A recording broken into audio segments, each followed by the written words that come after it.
Revenue డివిజన్గా Dubbaka కొత్త Prabhakar Reddy రిక్వెస్ట్కు సానుకూలమట. Revenue శాఖలో సర్క్యులేషన్లో file, త్వరలోనే అధికారిక ప్రకటన. గులాబీ ఎమ్మెల్యేకు CM Revanth Reddy gift, return gift పరిణామాలపై ఉత్కంఠాట. దుబ్బాక త్వరలో రిటర్న్ గిఫ్ట్ అంటే మళ్ళీ ఆయన ఏమైనా పార్టీలో వచ్చి జాయిన్ అవుతారా అన్నది.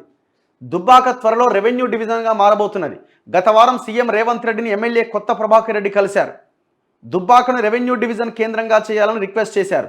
దీనికి సీఎం సానుకూలంగా స్పందించారు. అందుకు అనుగుణంగా రెవెన్యూ డిపార్ట్మెంట్లో కదలికలు మొదలయ్యాయి. వివిధ విభాగాల మధ్య ఆ ఫైల్ సర్క్యులేషన్లో ఉన్నది. త్వరలోనే ప్రభుత్వం అధికారికంగా ప్రకటించబోతున్నది. కొత్త ప్రభాకర్ రెడ్డి రిక్వెస్ట్కు అనుకూలంగా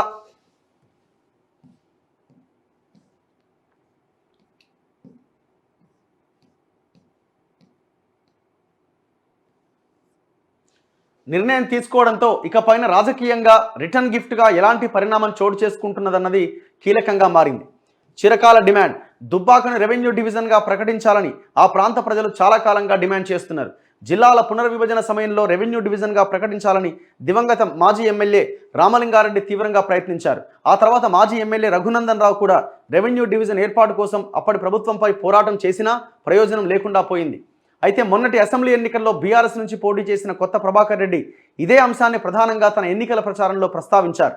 ఫలితాలు వచ్చిన వెంటనే దుబ్బాకను రెవెన్యూ డివిజన్గా ఏర్పాటు చేయిస్తానని హామీ ఇచ్చారు. కానీ బీఆర్ఎస్ అధికారంలోకి రాకపోవడంతో ప్రభాకర్ రెడ్డి హామీని కాంగ్రెస్ నెరవేర్చేందుకు రెడీ అయింది. ఎమ్మెల్యేల విజ్ఞప్తులపైన సానుకూలం, నియోజకవర్గాల అభివృద్ధి కోసమే ముఖ్యమంత్రిని కలిశామంటూ కొత్త ప్రభాకర్ రెడ్డి సహా మెదక్ జిల్లాకు చెందిన 4 ఎమ్మెల్యేలు ఇటీవల క్లారిటీ ఇచ్చారు. రాజకీయాలతో సంబంధం లేదని నొక్కి చెప్పారు. దీనికి తగినట్లుగానే రేవంత్ రెడ్డి సైతం మాజీ సీఎం కేసీఆర్, కేటీఆర్ కలవడానికి వచ్చిన అవకాశం ఇస్తానంటూ వ్యాఖ్యానించారు. చాలామంది బీఆర్ఎస్ లీడర్లు, సిట్టింగ్ ఎమ్మెల్యేలు కాంగ్రెస్ వైపు చూస్తున్నారంటూ వార్తలు వస్తున్న సమయంలో ఆ 4 ఆ తర్వాత మరికొందరు వెళ్లి సీఎం రేవంత్ను కలిశారు. దానికి కొనసాగింపుగా వారి విజ్ఞప్తులకు ప్రభుత్వం సానుకూల స్పందన రావడం గమనార్హం. అంటే ఇది కొంత ప్రజల్లో ఒక రకమైన పాజిటివ్ ఆలోచన, అంటే అందరి పనులు చేస్తున్నాడు, ఈ గవర్నమెంట్ అందరి పట్ల సానుకూలంగా ఉన్నది, ప్రతిపక్షము అధికారం అని కాకుండా ప్రజల బాగు కోసం పనిచేస్తున్నదన్న ఒక పిక్చర్ క్లారిటీ ఇవ్వడానికి ఒక ప్రయత్నం అయి ఉండొచ్చు. లేదు కొత్త ప్రభాకర్ రెడ్డి ఈ బ్యాచ్ అంతా పార్టీలోకి వచ్చే అవకాశాలు ఉండొచ్చు. ఎందుకంటే వచ్చే అవకాశాలు ఎంతవరకు ఉన్నాయనేది పెద్ద క్వశ్చన్ మార్క్. ఎందుకంటే ఈ కొత్త ప్రభాకర్ రెడ్డికి హరీష్ రావుకి మధ్య చాలా దగ్గర సంబంధం, అది ఫెవికాల్ కంటే చాలా బలంగా, ఫెవిక్విక్ కూడా పనికిరాదు, అంత బలమైన సంబంధం వాళ్ళకి.